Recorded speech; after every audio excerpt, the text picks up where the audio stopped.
Anda. Sí.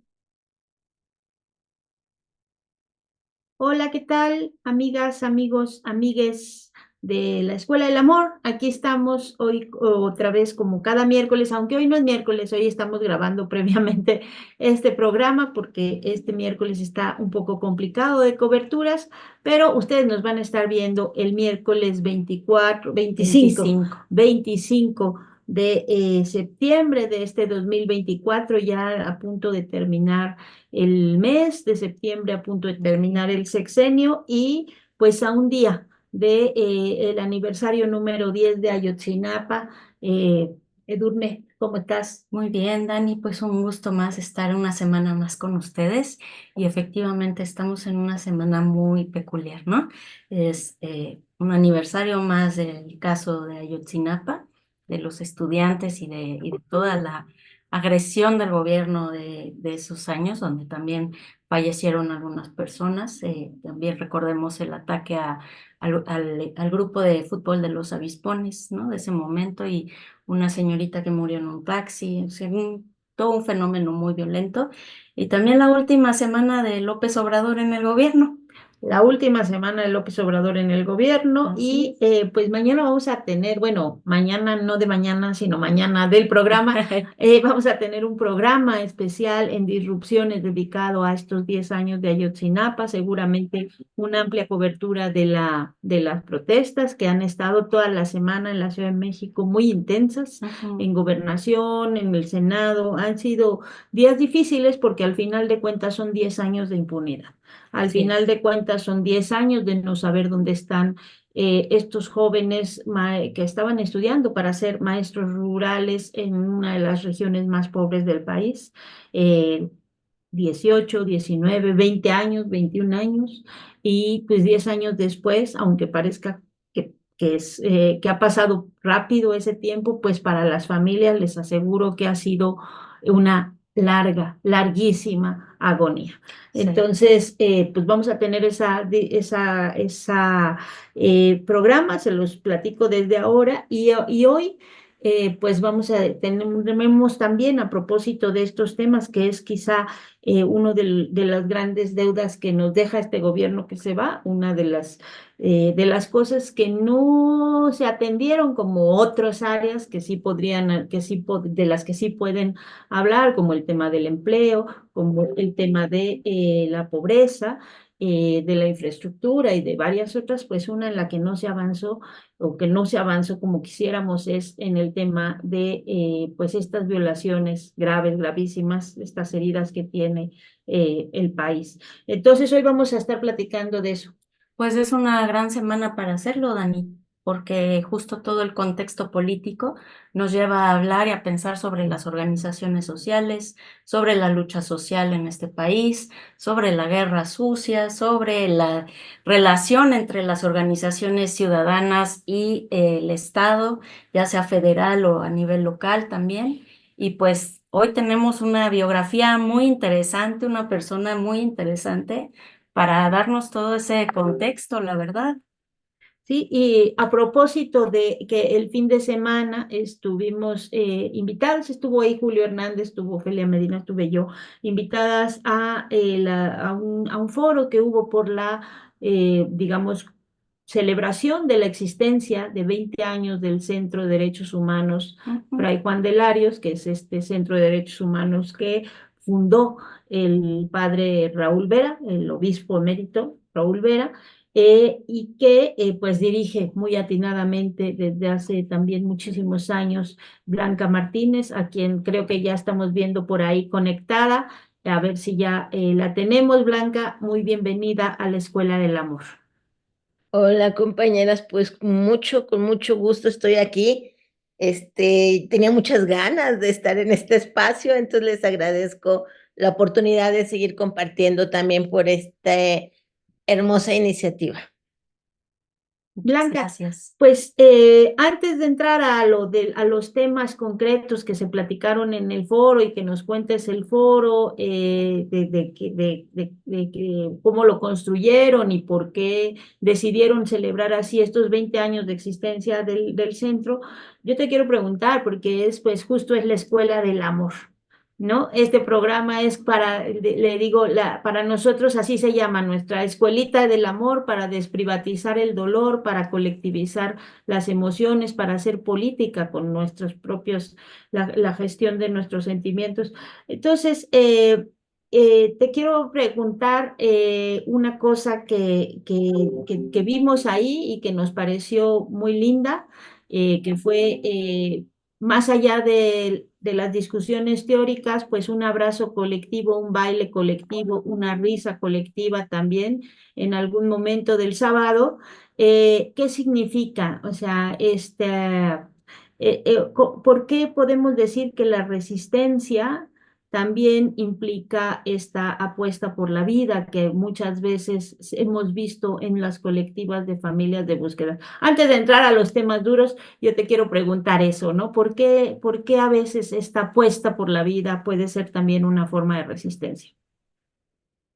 Mira, bueno, hace 20 años que el centro surgió, que se vio la necesidad y que Raúl impulsó a partir de la agresión y asesinato a jóvenes migrantes. Entonces, eso es lo que da origen tanto a Casa Migrante Saltillo como al Centro de Derechos Humanos Fray Juan de Larios. Entonces, nuestra génesis, nuestras raíces vienen pues de situaciones de violencias. Y bueno, nos fuimos formando, aprendiendo a ver por dónde tocaba atender a las situaciones y realidades pues, de Coahuila y del noreste, y nos tocó vivir pues, la seria crisis del Estado mexicano, con la expresión que se da en el noreste entre el 2007 y 2014, que es la toma del nordeste por la disputa entre diferentes cárteles de la delincuencia organizada, que desde nuestro punto de vista tienen que ver directamente con el Estado mexicano. O sea, estos no pueden subsistir o no pueden desarrollarse si no es por el Estado mismo, ¿no? Y es parte también de la generación y reproducción de pues, los estados capitalistas, ¿no? Pero bueno, en este contexto, sobre todo a partir del 2008, que se empieza a dar acá en el noreste lo que en aquellos años llamaban levantones, que eran privaciones arbitrarias a la libertad, como un mecanismo de terror y control social, a la par de desplazamiento, ejecuciones extrajudiciales barbáricas, que nos llegó así como un meteorito. Entonces, siempre el reto es cómo le hacemos para que en situaciones de violencias extremas, y en este caso que nos tocaban como nuevas formas de violencia, seguimos posibilitando una recuperación, redignificación de las víctimas de la violencia, en el dolor, en el sinsentido de la vida. Y junto con esto, cómo nos organizamos para no fallecer y cómo nos organizamos para poder seguir, en este caso, con familias de desaparecidos, para poder buscar, que es lo fundamental, ¿no? Y que sigue siendo el eje rector, el pilar fundamental de las familias que tienen personas desaparecidas en el noreste y en el país. Entonces, digamos, las situaciones de terror y de muerte en la que nos enfrentamos hace años y que desgraciadamente ahorita en todo el país se está viviendo. En aquellos años me acuerdo que nosotras gritábamos, o sea, nos están matando, están desapareciendo a nuestra gente, y incluso decían, no, eso no es desapariciones, es otra cosa, no sé qué. Pero bueno, el trabajar con estas mujeres, el apostar por el ayudarlas a reconstituirse como sujetas de vida, a que recuperaran en sus manos su propia vida y su dignidad, para poder seguir juntas buscando, es lo que ha permitido al Fray Juan de Larios, y yo creo que a ellas también, el, el poder innovar, el poder seguir intentando, el seguir organizándonos, seguir organizándose, incluso ser referente para otros colectivos en otros lugares, de que sí se puede, pese al terror que implica y a la violencia que implica la desaparición, poder levantarse cada día y decir, sí seguimos, sí podemos seguir buscando. justo después, ahora estos días después del encuentro venía viendo en los WhatsApp de las señoras, porque salió un informe de la cantidad de cuerpos sin identificar que hay en el país y que es parte de la deuda también de este gobierno, es una deuda acumulada, ¿no? Este, y las señoras empezaban a comentar que ya no tenían esperanza en encontrar a sus hijos vivos. Algunas señoras comentaban eso, ¿no? Y entonces empiezan a discutir entre ellas en el WhatsApp, no a discutir, a compartir en el WhatsApp, y decían, pero sí vamos a seguir luchando para que se sepa qué pasó y que se castigue a los responsables, ¿no?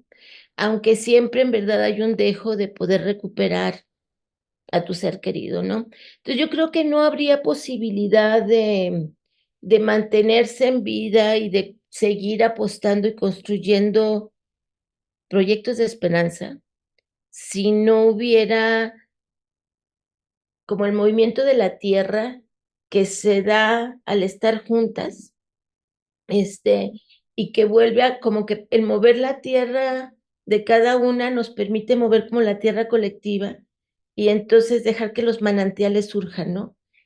Aunque sean chorritos, Congeló. pero esos pequeños chorritos, de agua Creo que se nos generan congeló. esperanza colectiva. No sé si me perdieron. Sí, nosotros sí, pero creo que Alexis no. Es que Ok. creo que es el internet acá de mi casa que con las lluvias se ha puesto un poco complicado, pero en general casi todo, Sí. 99% te escuchamos, ¿verdad? Bueno, y la imagen de la regeneración y el movimiento de la tierra me parece bellísimo y sí, es algo que ya desde ahorita me quedo porque sí nos deja mucho, mucho pensando, ¿no? Yo también antes de entrar a los temas delicados, creo que algo que me parece súper interesante de ti, Blanca, es toda la biografía que te habita, todo el recorrido que tienes del país de entender y de conocer las luchas sociales. De hecho, mientras leía sobre ti en un testimonio, en un documento que me compartió Dani, que yo no tenía el gusto de conocerte, pues me parece asombroso cómo desde los 16 años te empiezas a involucrar en organizaciones sociales y vas haciendo un recorrido a lo largo de tu vida por distintos estados, por distintas coyunturas que hoy son históricas, ¿no? Pero que en aquel momento fueron parte de tu biografía.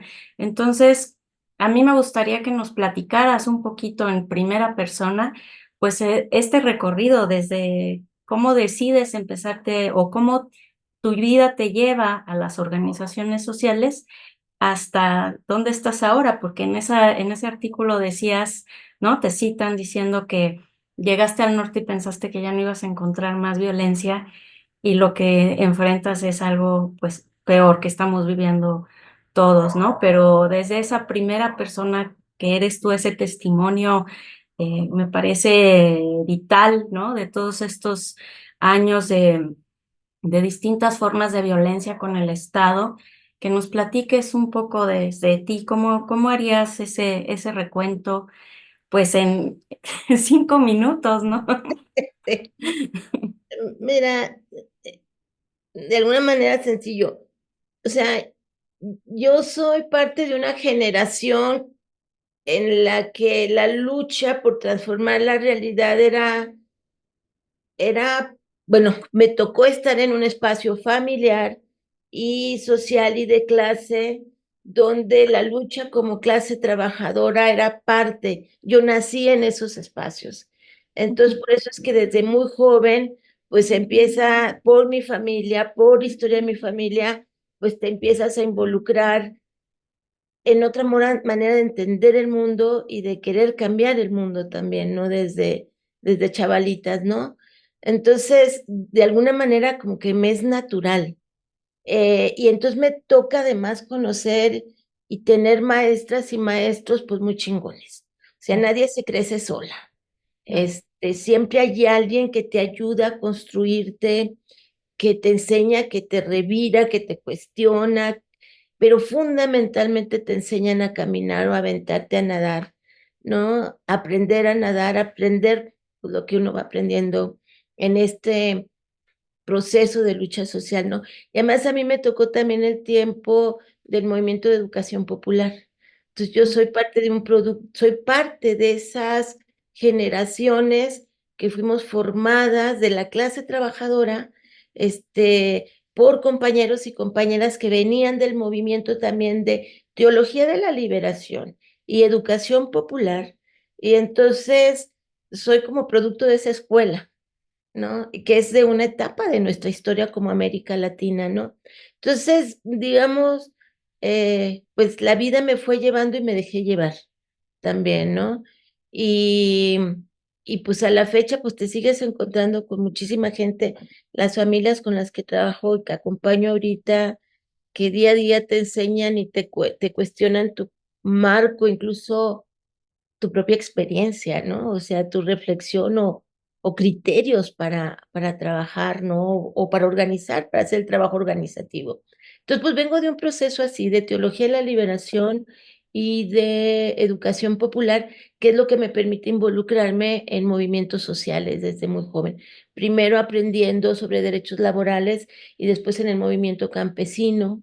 Y ahí el Frente Nacional contra la Represión, el Frente contra por los presos políticos y desaparecidos, y bueno, todo lo que fueron las luchas de los 80s y luego los 90s con todo el movimiento zapatista, ¿no? Entonces he estado en un río de movimiento social muy esperanzador, del cual agradezco mucho a la vida, a, a mis sentidos de trascendencia, a la deidad en la que creo, el que me haya permitido compartir camino con tanta gente que me ha cuidado y que me ha enseñado mucho. Blanca, y ahora sí llegamos a este tema tan terrible, ¿no? Que es pues el norte del país en estos años tan duros, después de que inició lo que le llamaron, dicen, la guerra contra el narco, pero pues resulta que el narco era el jefe de la policía federal o el jefe de la policía nacional, ¿no? Eh, y que en realidad era una guerra contra la población, y de la que todavía no podemos salir ni librarnos. Se nos generalizó, o sea, lo que estaba en el norte de pronto se extendió a todo el país en estos años, pero te querría preguntar, hablemos de estos años, 2009, 2010, 2011, 2012, en Coahuila, en Nuevo León, pasan estas masacres terribles, tenemos estas historias que para mí son imposibles, digo, inenarrables, porque no se puede narrar lo que ocurría. Los testimonios son de centros de penitenciarios, ¿no? Cárceles que se utilizan como centros de tortura, desaparición, de ejecuciones de personas, lugares tomados por el crimen durante muchos, muchos meses, sin que el resto del país se enterara. ¿Ustedes cómo empiezan a trabajar ahí con esto? ¿Cómo empiezan a detectar que hay un problema y a decir, pues vamos a empezar a organizar algo para con estas familias? ¿Cómo se empieza a organizar este trabajo de las familias en el norte del país? Mira, en el 2009, fundamentalmente a don Raúl, que era obispo de la diócesis en aquel entonces, empezó a acudir familias porque estaban secuestrando o levantando a sus hijos, o seres familiares, esposos, y además, era notorio cómo fue dándose como la toma del territorio de Coahuila, y la confrontación. Coahuila quedamos en el sándwich, porque es el cártel del Golfo el que avanza hacia el macizo continental con lo que fue una nueva estrategia de control territorial con el grupo sicario de los Zetas, que después, bueno, hay una división y se convierte también en un cártel, ¿no? Pero implementan una nueva estrategia desde principios del 2000 de control territorial con una nueva lógica de sicariato y de uso de la violencia. Y entonces, digamos que el cártel del Golfo fortalece toda una lógica militar, porque recuerdan que los Zetas son formados por militares formados para la contrainsurgencia contra el ejército zapatista, ¿no? Entonces, hay una nueva lógica de posicionamiento de estos grupos de delincuencia organizada, de cárteles de la delincuencia organizada en el territorio. Y por otro lado, la avanzada por el lado del occidente, del cártel del occidente, que le decíamos el cártel del Chapo, que ahorita ya sabemos en qué situación está y cómo se han movido las cosas, ¿no? Pero entonces Coahuila quedamos en medio. Al ser casi centro norte, bueno, y más arriba en Chihuahua, pues otros cárteles, el de Juárez, y mientras otra serie de cárteles ahí secundarios, ¿no? Entonces, lo que don Raúl empieza a ubicar es que estaban moviéndose otras fuerzas y que sobre todo la demanda por el incremento preocupante de secuestros o de levantones era algo que se tenía que abordar de otra manera. En aquel tiempo el Centro de Derechos Humanos acompañaba sobre todo para la formación de trabajadores, el trabajo de reivindicación de derechos con la comunidad LGTBI y algunos casos muy graves como los de acompañar y solidarizarse con las familias de Pasta de Conchos u otras tragedias que pasaban de por sí en Coahuila. Pero en ese contexto es que Raúl Vera me invita a que me vaya a apoyar allá al Centro de Derechos Humanos. Yo estaba en Chiapas, en el Centro Fray Bartolomé. Y entonces llegando, pues una de las cosas que hicimos primero fue un análisis con compañeras de la región para tratar de entender qué está pasando y obviamente tratar de documentar para entender el fenómeno, porque como había una campaña muy fuerte por parte de los empresarios y el gobierno, era cuando estaba todo este tema del Pacto por México, de no hacer, ¿cómo le llaman? Siempre se me olvida esa palabra, como exacerbar la violencia, ¿no? Este rollo de, ay, no, quiten los corridos y no publiquen nada, porque, porque solamente generamos ahí como mucho mito a la violencia, ¿no? Y entonces, en ese contexto estábamos y como se viene dando la toma del territorio, del control de la población vía ejecuciones ejemplares, porque la delincuencia organizada, los cárteles siempre se mataban entre ellos y entre sus familias, pero la exhibición de la violencia contra la población en general no, yo me preguntaba, nos preguntábamos en los espacios de análisis, ¿a quién va dirigido el mensaje? Porque es necesario que nos dejen los cuerpos afuera de tu casa. Claro. ¿A quién? O sea, ese no es un mensaje para el otro grupo, es un mensaje fundamentalmente orientado a la población civil, porque hay que sembrar terror. Y entonces en ese contexto de ejecuciones y de privaciones a la libertad con los malos llamados levantones, es que empezamos nosotros a trabajar con las familias que se acercaban a pedir apoyo con don Raúl. Y lo que hicimos fue, o sea, no cubrían los criterios teóricos de derechos humanos de que era una desaparición forzada, porque la familia, las personas que estaban en desaparición es gente de a pie, o sea, gente que salió a trabajar o que pasó por Coahuila por trabajo y le desaparecieron, o en Nuevo León, que la característica en aquellos años eran sobre todo jóvenes adolescentes, en Coahuila, en esos años, el perfil de edades eran fundamentalmente hombres y era entre 24 a 45 años. Teníamos algunos casos de jóvenes y muy pocos de mujeres, de menos de esa edad, pero era el promedio. Cuando en Nuevo León, no, en Nuevo León sobre todo estaban desapareciendo adolescentes jóvenes entre 15 y 20 años. ¿No? Y Tamaulipas estaba, pero que no, o sea, era imparable, eran hombres, mujeres, policías, militares, o sea, era la toma total el control total del territorio, el desplazamiento forzado eh, en toda la región. En el norte, y de manera particular en Coahuila, quizás el desplazamiento no se percibía tanto porque somos pueblos muy pequeños, somos municipios muy pequeños y porque el desplazamiento fue hormiga.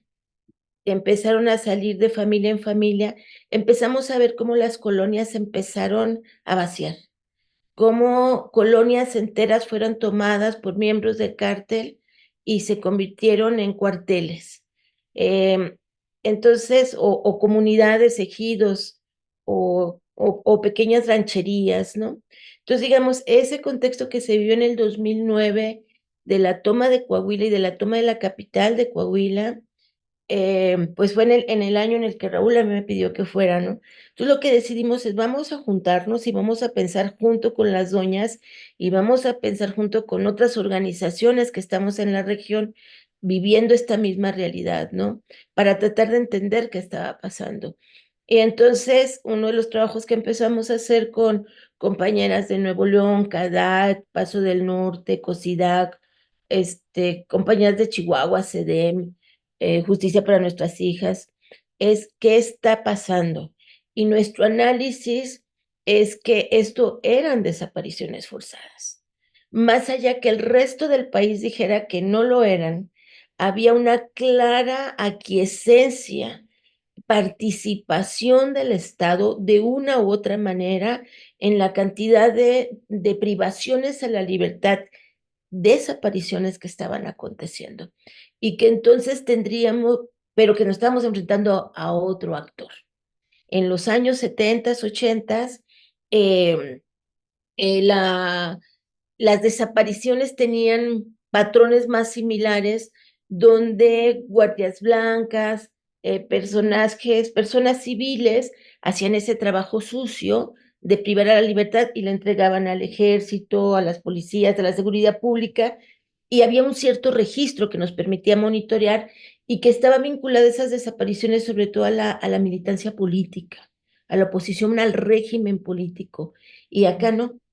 Y acá, además, el patrón que se da es que son los cuerpos policíacos, son las instituciones del Estado quien privan de la libertad y entregan a los cárteles, a una estructura que se encarga de mover, de organizar la movilidad de las personas que privaban de la libertad para tenemos diferentes hipótesis de por qué puede hacer la desaparición. Una de ellas, trabajo forzado, como lo estamos viendo ahorita en Chiapas, ¿no? Y en otros lugares del país, ¿no?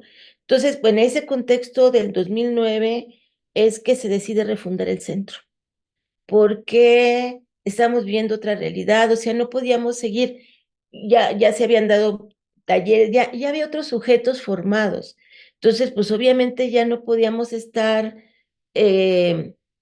con las acciones que se vienen haciendo, sobre todo de formación. Y entonces generamos incluso otras alianzas, por ejemplo, con la comunidad LGTBI, pues ya más bien trabajábamos juntos, ¿no? Para acoger a las señoras, para ver cómo las acompañábamos. Y entonces cambia completamente el modo de estar atendiendo la realidad que entra a tu casa. Y bueno, así es que empezamos desde el 2009 a facilitar condiciones para que las familias pudieran reunirse y pudiéramos pensar juntas con ellas, qué nos tocaba hacer en este contexto de violencia que además apenas iba en incremento, o sea, lo más fuerte vino después, ¿no? Eh, entonces, bueno, creo que fue muy acertado que en el 2009 empezara a gestarse esta primer organización de Fuerzas Unidas por nuestros desaparecidos en Coahuila y México posteriormente. Después se fueron formando más colectivos, pero el empezar a pensar juntas. Y una cosa que nosotros, a ver, yo vengo de una escuela de formación social y de derechos humanos que si no te organizas para defender y ejercer tus derechos, no hay manera. Y menos en contextos y situaciones así. Entonces, lo que preocupa, y además era, cuando yo llegué, pues estaba sola, porque las compañeras que estaban antes que yo estaban muy jóvenes y por seguridad de ellas también, y para no tronarlas, vimos que no tocaba exponerlas. Entonces, mientras teníamos claro por dónde íbamos a caminar, es diferente cuando tu familia vive en el lugar donde la violencia está candente y estás expuesta de otra manera a cuando tu familia vive en otro estado. Y entonces dijimos, vamos a tronar a las compañeras. Y bueno, entonces también sin equipo, fue formar equipo, fue refundar el centro y formar equipo en condiciones de violencia. Pero nos refundamos junto con un colectivo que crece, que es Fundem, ¿no?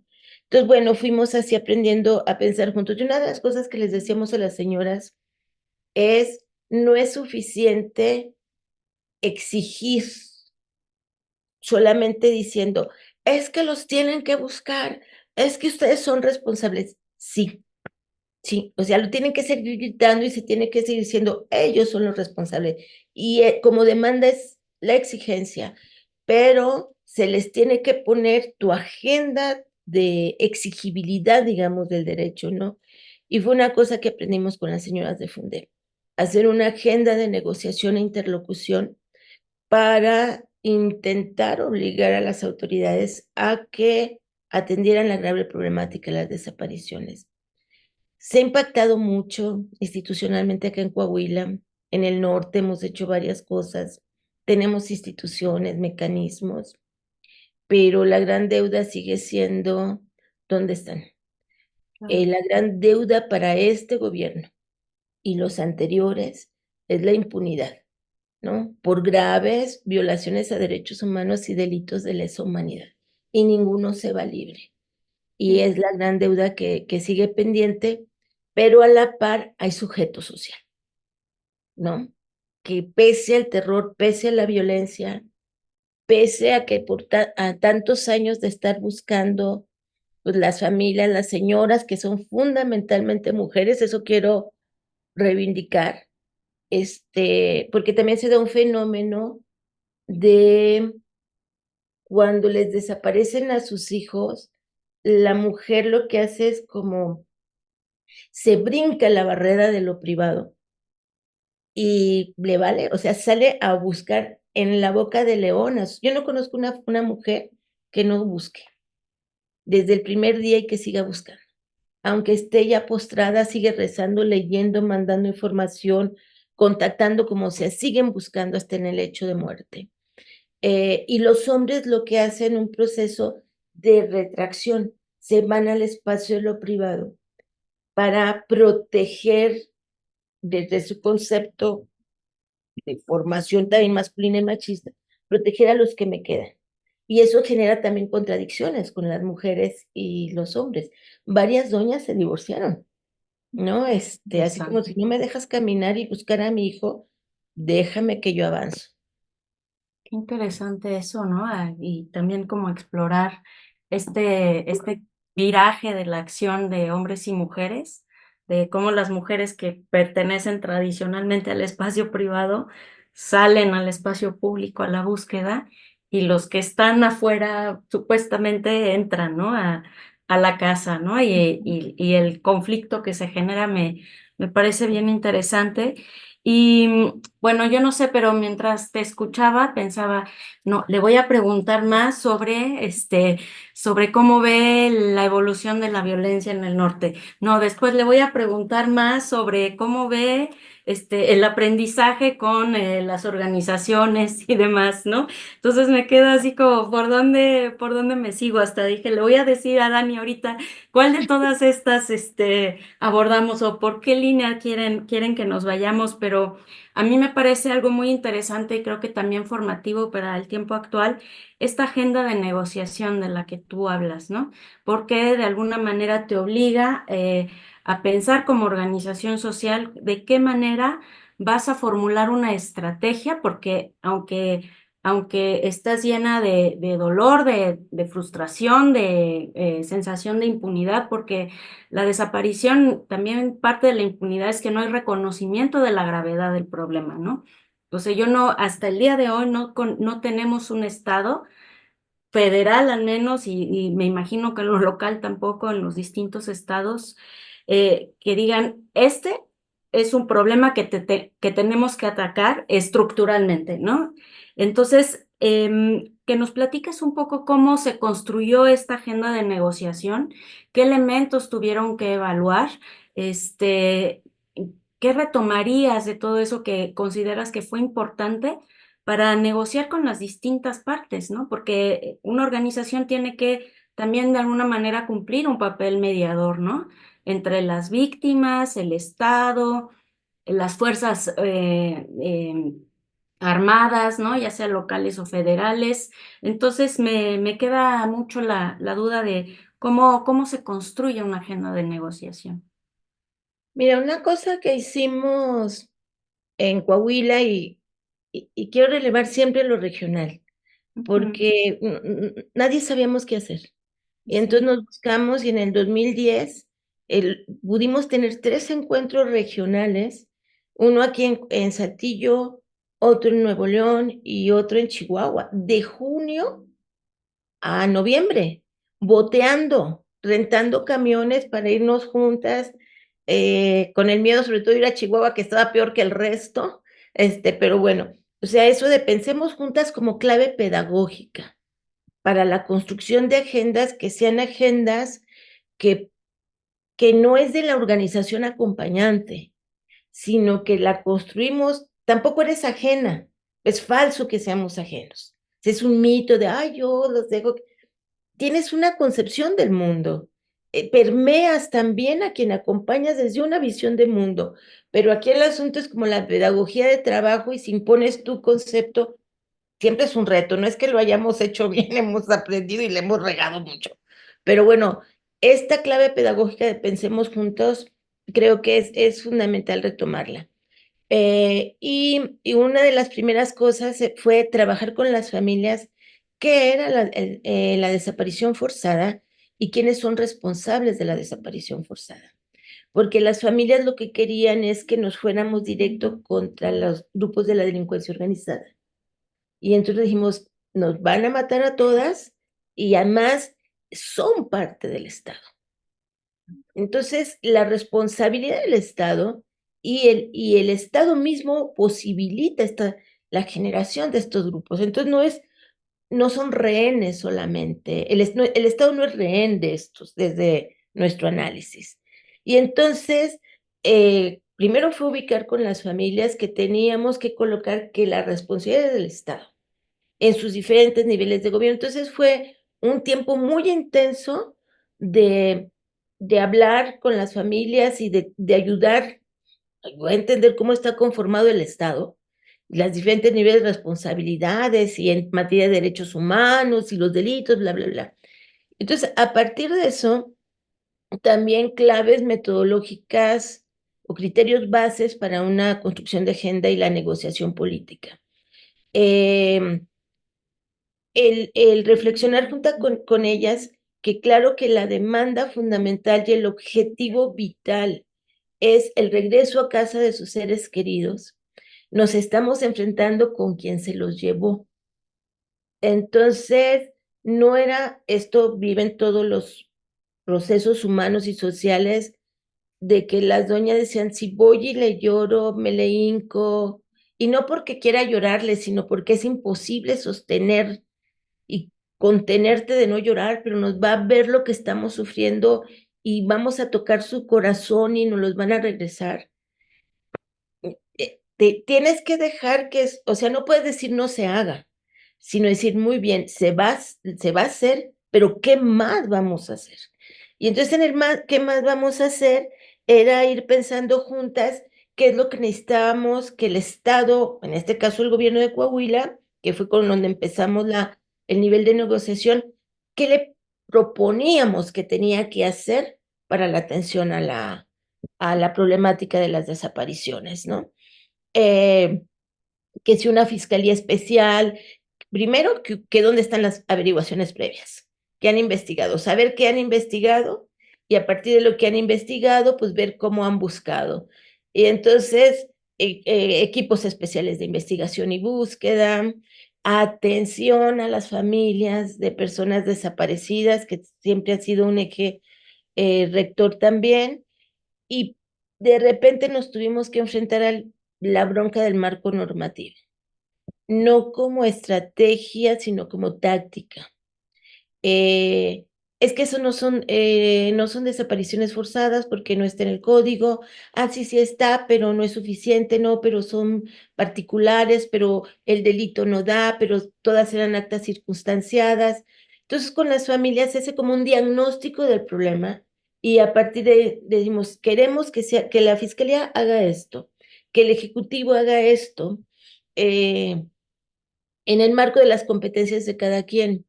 Pero como clave también metodológica de negociaciones, si cada quien va sola con su ministerio público, o sea, no hacemos nada. Si cada quien quiere hablar sola con el gobernador o el fiscal o el achichincle del fiscal o de quien sea, tampoco. Y entonces dijimos, a ver, lo que tenemos que buscar es hablar con quienes toman las decisiones. Porque en una negociación, sobre todo cuando son organizaciones sociales no reconocidas o muy nuevas, pues con todo el respeto al señor que abre la puerta o la señora que abre la puerta, pero no nos va a resolver nada. Y entonces fue tener que contener las ganas de hablar con cualquiera hasta lograr sentar con quienes tienen posibilidad de decidir algo. Y entonces, pero además no solo contener, sino movilizarte socialmente. Entonces fue movilizarte hasta que se logra sentar al gobernador y al fiscal. Entonces se decide denunciar, pero ya juntas. Porque no podíamos ir a los ministerios públicos, ni siquiera sabíamos dónde estaban las carpetas de investigación, si había o no. Entonces se decide movilización para presionar y buscar hablar con quienes podían hacer algo. Y entonces ese tiempo de presión y movilización política y social para evidenciar lo que estaba... En el 2010 nos venimos a México a la primer marcha. Éramos 40 gentes y queríamos llenar el Zócalo a las 40 y las señoras querían tapar Reforma. Llegamos, me acuerdo, a Gobernación, bueno, nos mandaron del Zócalo a Gobernación y o sea, un puñadito, ¿no? Y estaba una manifestación del Barzón. Entonces llegan las señoras ahí a meterse entre los del Barzón para que las dejaran entrar. Y entonces ya les dicen, es que venimos de Coahuila, que desaparecidos, no sé qué. Y los del Barzón empiezan, que entre la comisión por una solución. Y entonces ahí van ya las señoras para adentro y después que salga la comisión con una solución. Pero llegamos con las señoras así sin saber nada, ¿no? Bueno, pero además hubo una reacción importante. Entonces, movilizar, andar cazando a los funcionarios, no aceptar sentarte con el primer interlocutor que te pusieran, creo que fue clave para también ir clarificando la agenda, que se fue obviamente actualizando y precisando en los años. Son 15 años de estar acompañando estos movimientos, estos colectivos en Coahuila, principalmente Fundem, pero a partir del 2017-18 se articulan con otros 7, nos articulamos también con otros movimientos, otros colectivos que se empiezan a formar en el tiempo allá en el estado y también a nivel nacional, ¿no? Entonces, movilización social como parte de la estrategia, visibilización y una agenda clara.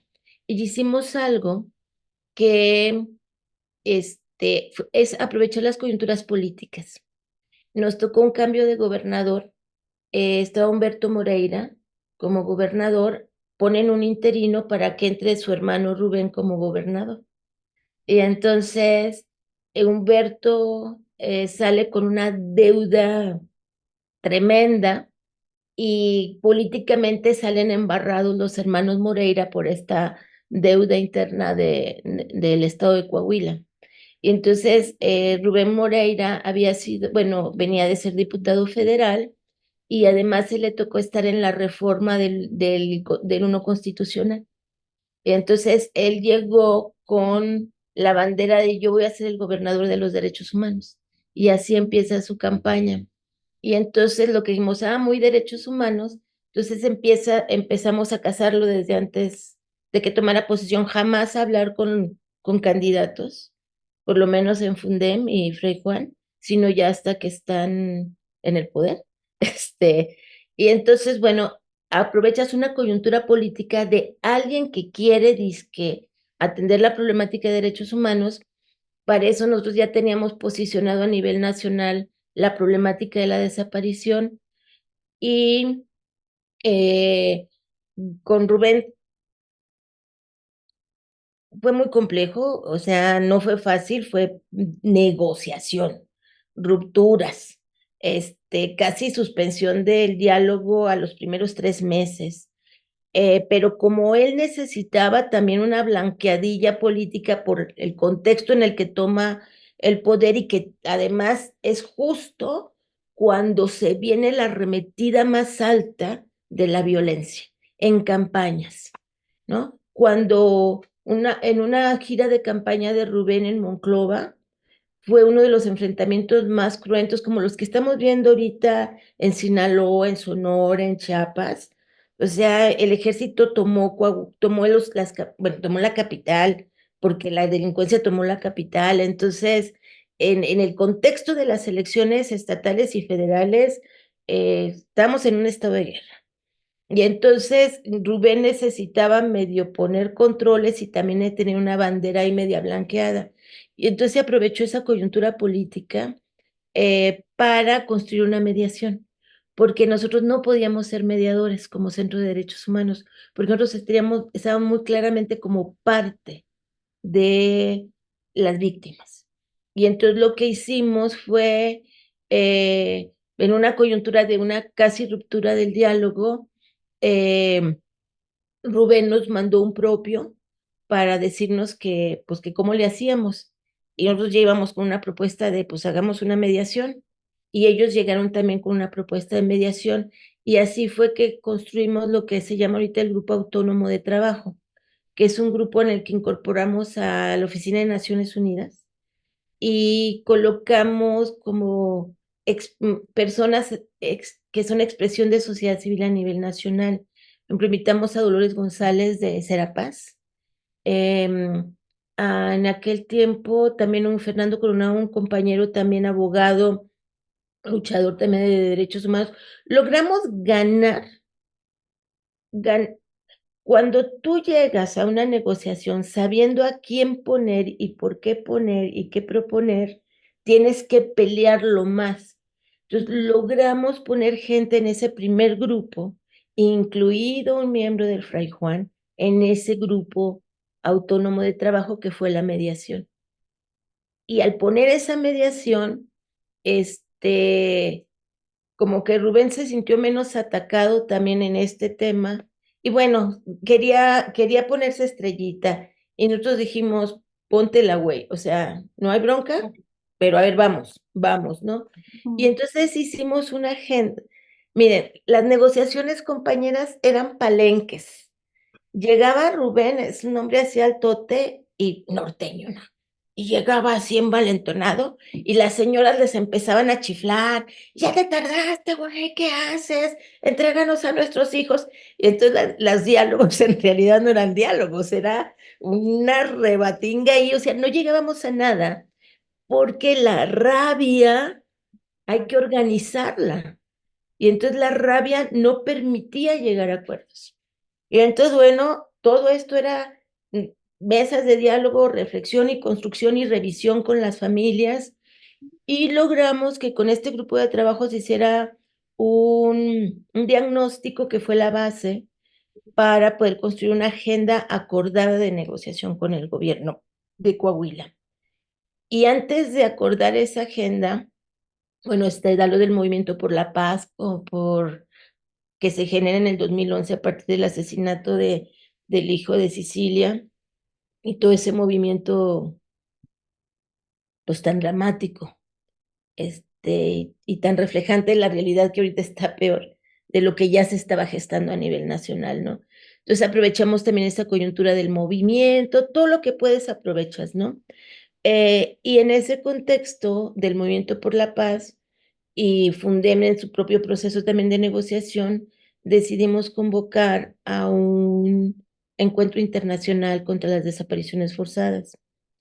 Y entonces como Rubén estaba así como, sí, traigan a quien quieran, yo financio, no sé qué. Dijimos, ¿vas a financiar? Sí. Entonces hicimos una agenda del foro que tenía 3 componentes. Uno era los derechos de las personas desaparecidas, la desaparición forzada y los derechos de las personas desaparecidas. El otro era atención integral a víctimas de la violencia y lo otro era derechos de las familias. Eran las tres mesas de trabajo, las 3 temas rectores.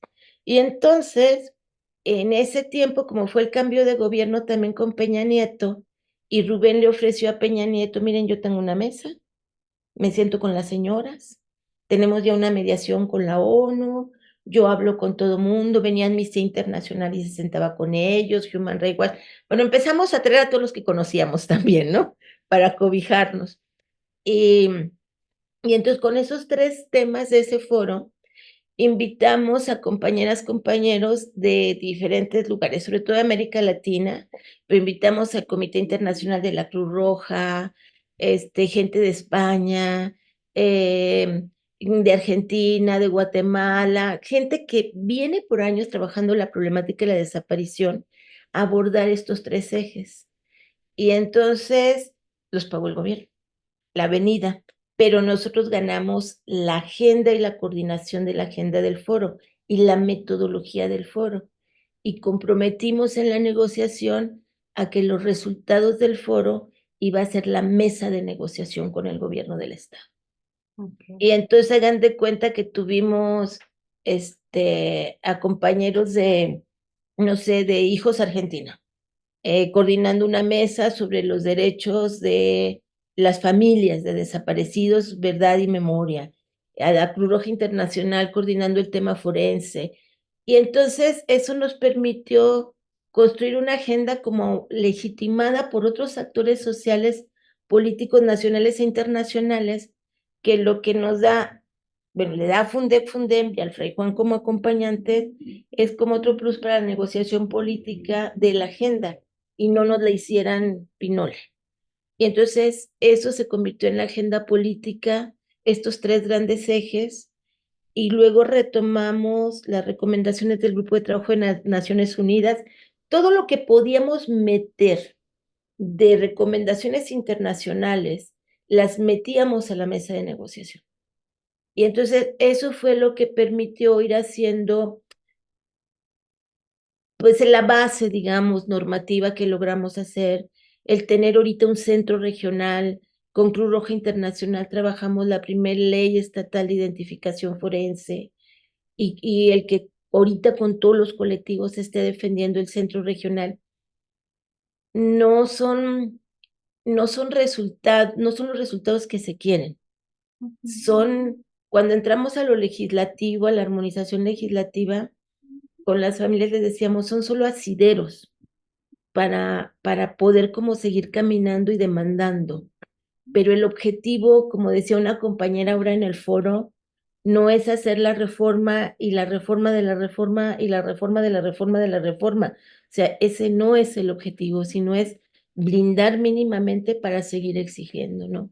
Entonces, así fuimos más o menos construyendo la agenda y ahorita se trabaja la agenda con 8 colectivos de Coahuila y tiene otras complicaciones, pero se ha logrado consensos básicos y se mantiene lo que llamamos como un modelo de diálogo.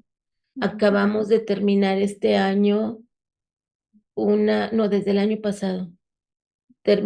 Sí, el año pasado trabajamos una reforma a la ley orgánica de la Fiscalía como parte de la armonización de la Ley General de Desapariciones. Hemos armonizado como 40, 50 instrumentos, pero que a nosotros más nos importaba era el de justicia. Y entonces logramos una consultoría externa y se hizo una reforma a la ley orgánica de la Fiscalía y logramos recuperar, esa es parte de la táctica también. Haces tú tu propuesta de qué es lo que quieres y a partir de lo que quieres es tu negociación. Vas a sacrificar, no vas a ir al 100, no vas a ganar el 100, pero entonces lo que no ganamos a nivel federal lo tratamos de meter a nivel estatal o viceversa. Y eso nos ha ayudado como a tener asideros pues que nos ayudan nada más para la estrategia, ¿no? Entonces hicimos la ley orgánica con todos los colectivos, hacer armonización legislativa con los colectivos. Bueno, quienes no estamos en eso, con colectivos, sin colectivos, se te van no sé cuántas neuronas, ¿no? Pero es muy interesante, muy interesante. Eso nos lo recomendaron las compañeras de Colombia. Nos decían, ustedes tienen que pensar qué es lo que quieren que diga la ley. Primero piense qué diga la ley y después busquen traductores que les pongan lo que debe de decir, pero primero ustedes digan que. Entonces ha sido como un proceso de nos aprendemos aquí y acá y tratamos de adecuar. Y hablé mucho, ¿verdad? Me emociono. No, está muy interesante, Blanca, porque es una memoria de un trabajo que pues luego no se tiene en la sociedad, no se entiende lo que ha significado llegar a esto que ahora dicen de pronto poder ir a Saltillo o poder ir a algunas ciudades que estuvieron de pronto tomadas por el crimen y que no lo están ahora, porque entendiéndolo como procesos, y a eso voy con esta pregunta, eh, son 15 años de mucho trabajo para otras personas, para que esta violencia no siguiera escalando en esa curva que iba como cohete para arriba, ¿no? O sea, que era un estallido y que tenían ciudades controladas totalmente el crimen, tomadas por el crimen organizado. Entonces, que eso ya no esté tal cual, pues ha implicado mucho trabajo de las señoras y las mamás que están buscando, a las señoras que están buscando también a sus familiares. Entonces, es muy importante recuperar eso. Ahora, eso es en términos de lo que se ha logrado hacer para evitar que esta violencia siguiera creciendo. En términos individuales, quizá el resultado no es tan grande porque pues lo que teníamos y lo que veíamos en el foro es que historias de 10, 15 años, 14 años y de personas que de pronto te decían es que sigo sin ninguna pista, ¿no? Algunas tienen pistas, algunas incluso tienen procesos ¿no? judicializados, detenidos, también me decían de casos en los que pues se habían amparado los posibles testigos para no declarar, y es cuando uno dice no puede ser esto, ¿no? En casos tan graves, y hay amparos que se dan para que no declaren los que pueden decir dónde están. Y a lo largo de 10 11 años, pues siguen sin saber qué pasó con sus hijos. No solo es la impunidad en muchos casos, sino también el tema de pues seguir sin saber qué pasó, sin tener esta base mínima de la justicia que puede ser la verdad. Eh, y ahí es donde te quiero preguntar sobre el foro y tres cosas que nos decían las señoras. Uno era esto, que era por qué siguen buscando, por qué no dejan, por qué siguen cohesionados, por qué siguen trabajando, por qué siguen reuniéndose a pesar de que en este proceso individual muchas no han tenido respuesta. Y nos decían tres cosas. Uno, por amor, ¿no? ¿Por qué los buscamos? Porque los amamos, ¿no? Que es como la frase, el lema que han enarbolado durante muchísimos años. La otra era, y varias contestaban esto, quizá por el miedo, decían muchos tengo miedo de morirme y no saber qué pasó con mis hijos, ¿no? Y el otro es por el compañerismo y la solidaridad y la hermandad y el encontrarse con otros a través de los colectivos que les han permitido pues seguir avanzando. Y yo lo que te comentaba ahí, cuando te decía tienes que estar en la escuela del amor, era, yo veo también un proceso de maduración de los propios, de las propias personas, de las propias familias, de ya no solo hacer catarsis, incluso ya no solo pensar en la estrategia jurídica o de negociación, sino pensar ahora en los temas de salud integral, en pensar en por qué no tomar Coca-Cola puede ser parte de un proceso importante para no, para poder continuar, pensar en la salud emocional, pensar en los abrazos, pensar en la construcción de espacios de esperanza dentro de tanta desesperanza. Entonces, Este es un resumen de lo que ahí platicamos, pero yo quisiera que nos cuentes entonces del foro, ¿no? Del foro que organizaron para celebrar estos 20 años con un pastel hermosísimo, este, Vimos con las una fotos reunión, sí, no, en las no, redes de Dani. muy cariñoso y además eh, con esta que yo decía es como buscar las grietas, ¿no? Donde entra la luz, que es finalmente lo que se encuentra en estos encuentros. Entonces, un poco ya para cerrar, creo que ya ahora sí ya nos Sí, estamos llegando a la hora, pues que nos sí. cuentes un poquito de cómo pensaron, diseñaron este foro y cuál es el aprendizaje que tú tienes después de todos estos años.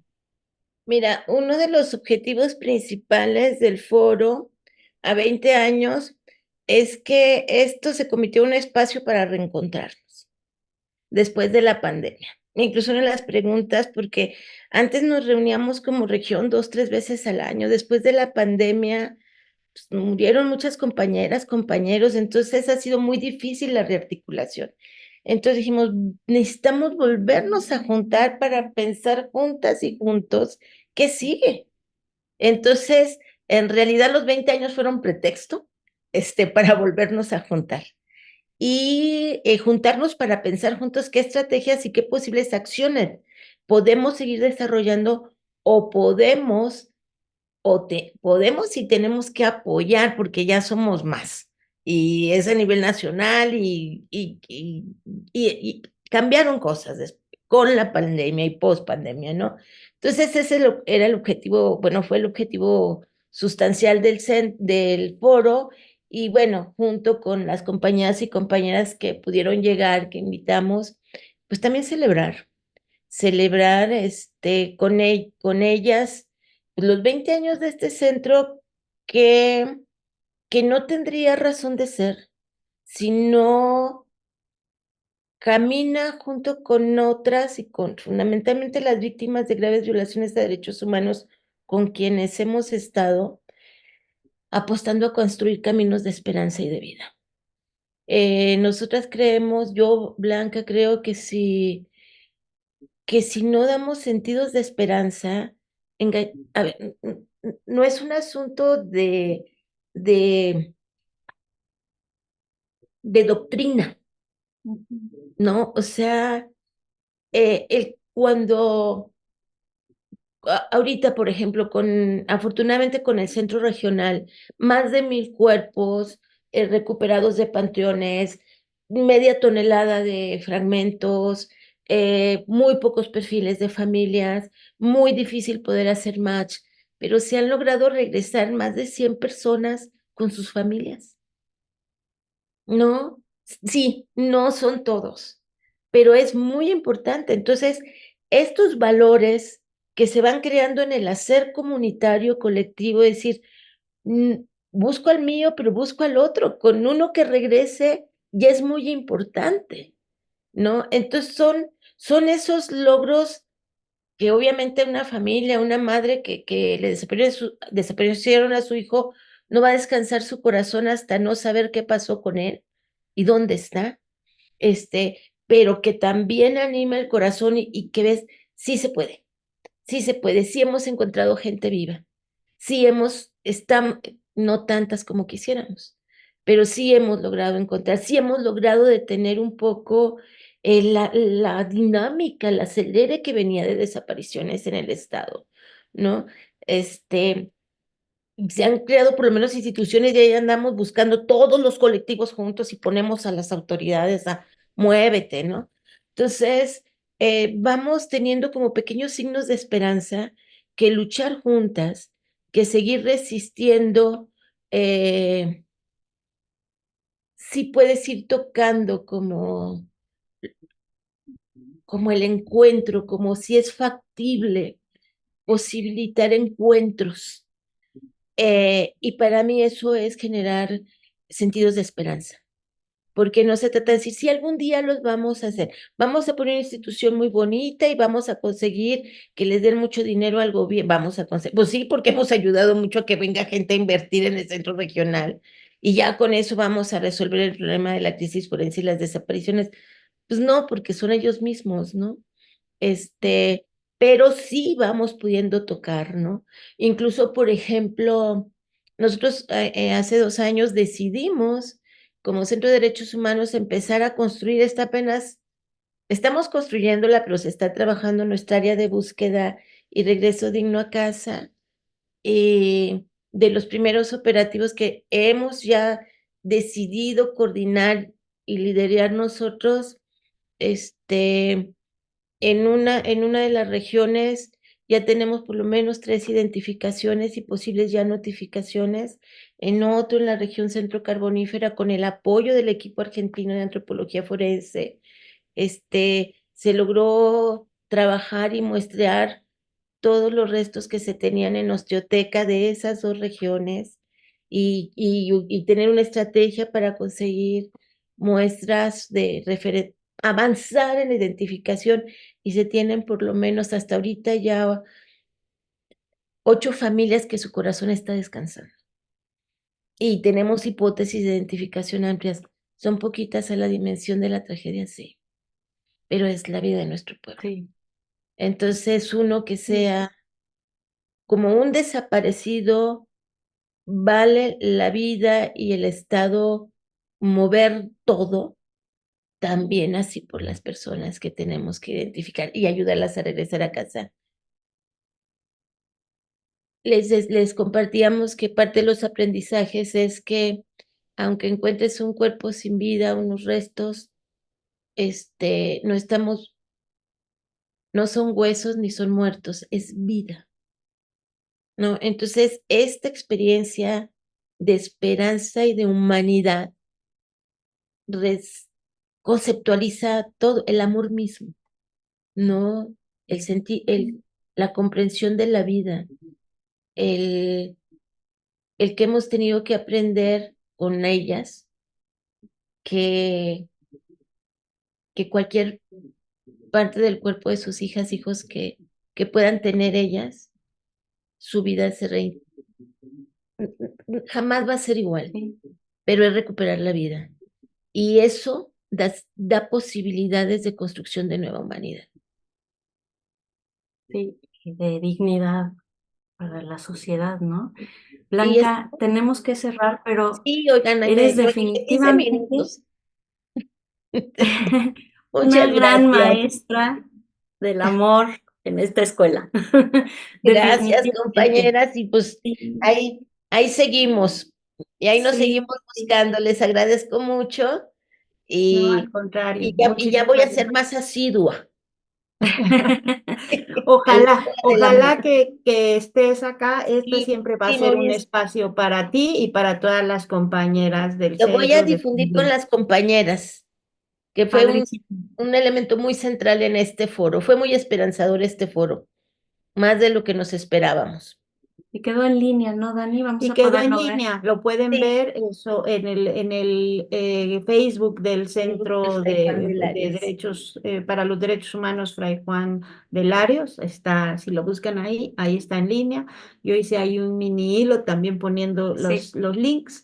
Y bueno, pues muchísimas gracias. De verdad, Gracias. yo les he dicho, eso es una ventana a la esperanza, una ventana, encontrar estas grietas, estos pequeños espacios de luz dentro de tantísima, a veces de noches que parecen muy largas, encontrar estas ventanas siempre es una cosa que hay que agradecer. Entonces, Blanca, muchas gracias a ti, muchas Gracias. gracias a todas las compañeras allá por su trabajo. Y pues estamos Gracias, en contacto, compañeras. sí. ¿verdad? Hasta luego.